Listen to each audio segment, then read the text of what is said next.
I wanted to go over a couple talking points real quick on diorama building before I move on to the second phase, which will be just base painting. First off, the foam is foamular, like I said before, but basically just foam core is what I've always come to call it. And when I'm telling people about it, that's what I call it. It's what I initially found to use, and after trying some other styrofoam options that I found at like a Michael's or a Hobby Lobby, but this is, so far it's worked out great.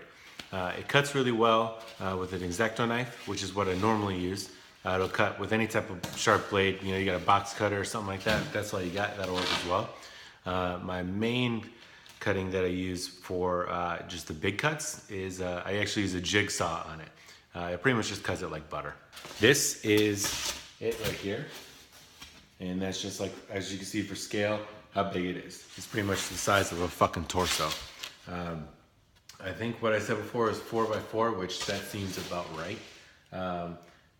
I actually think that's not, I don't think that's 4 feet. I think that's like 2 feet. I think it's 2x2.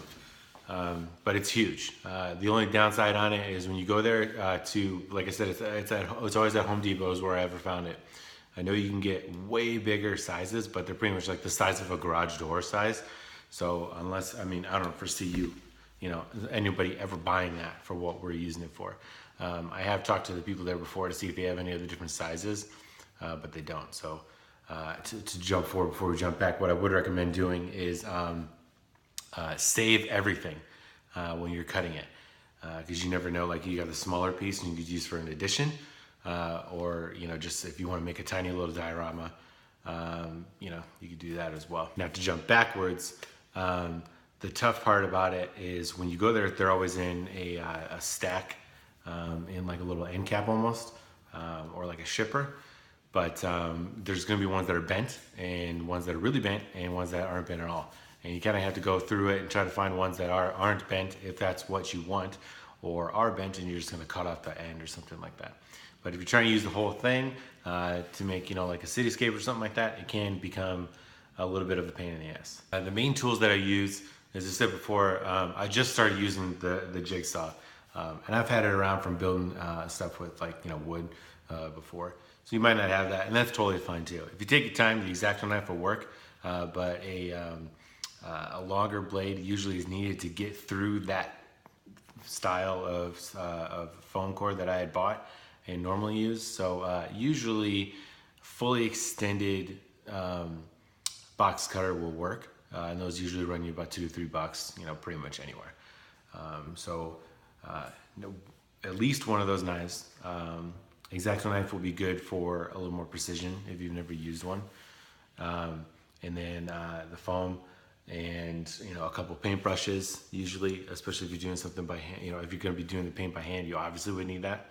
And super glue is the biggest thing that I use, and it's what I use to mostly get any type of dowel rod or anything that I have on there for a windowsill or anything like that. And dowel rods are usually I usually get those at Michael's, because you can get at least 100 different styles. You could also get them at a Walmart or a Meijer if you're up north, someplace like that. There's different variations, and whatever works best for you. Those are the basics of what I started out with. A ruler is another great thing to have, especially if you're doing bricks, the brick look at least. So you can get that, which I'm not doing in this one, so I'm not going to cover exactly how to do it, but it's pretty self-explanatory how to do it. But I will go over that in a different video later on. You could also, I use the level, as you were seeing in the last one, just because it's a lot longer, and this piece was a little bit bigger than I usually work. But any type of ruler will work as well. I usually use like a metal one or something like that, just so it stands out. Mostly I'm just eyeballing it as far as trying to get a straight line. I know that door frame ain't straight, but I don't really give a shit. My biggest issue is structural, but if you make it look really good, it almost like will draw the eye away, so it won't be a polished turd, so they say. Lastly, as I said before, keep everything that you don't use. You never know when you're going to use it again, so you're cutting off even a little piece. Of course, the shreds and the shedding and whatnot, I just toss that. But little pieces, you're always going to keep it because it could be used for, you know, a shattered effect like a brick that fell off, you know, a piece of concrete, something like that. It could be anything, man. And then I would also, you know, anything you see, electronics or something like that, you know, a busted up DVD player, you know, if it's lying around or something, I mean, anything could be turned into using the diorama. So my recommendation is to just whatever's looking cool and you like to use, take it up and just keep it up to the side, you know, keep a little area because you never know when you're going to need it. All right, now as far as the paint goes, if I'm doing it by hand, I usually use this, which is called an artist's loft. You can see kind of right there. It's a little dark, but artist's loft is what I use. It's from Michael's and it's dirt cheap. You can get it anywhere though too. But this I think was like $2 for like a 4 ounce. Now we've got the whole thing right here.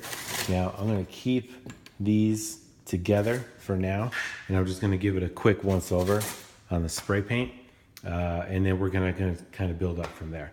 So I'm just gonna give it a light touch with the base coat that I wanted to use for the coloring, and then we'll kind of do it from there. Now I have standard gray, which is right here, just a Rust-Oleum. It's a satin, technically. And then I have stone texture, which I've started to use a little bit on just like sidewalks and stuff. Now with the stone look, it does, I don't know if you can really tell it, but it does just like it's a texturized. So I ended up just spraying a little bit. I always just do it just kind of like right there, so to give it a textured look. And then I went over it with the base color. I know the sidewalk's going to be gray, so I went darker there. But as far as the rest, you can still see a lot of pink coming through it, and especially here on the street, because I don't want to get too much into it, and I don't know exactly what it's going to be, so I just kind of leave it like that. And then lastly, just one little trick that I've learned before is if you leave the spray paint on,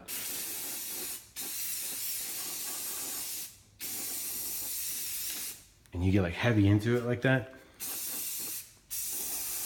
it's gonna eat away at the side. You can already see it. You can already see right there. I mean, it literally just, you know, the chemicals are just eating away at the styrofoam. And it makes it looks like a really cool destroyed effect towards the end there.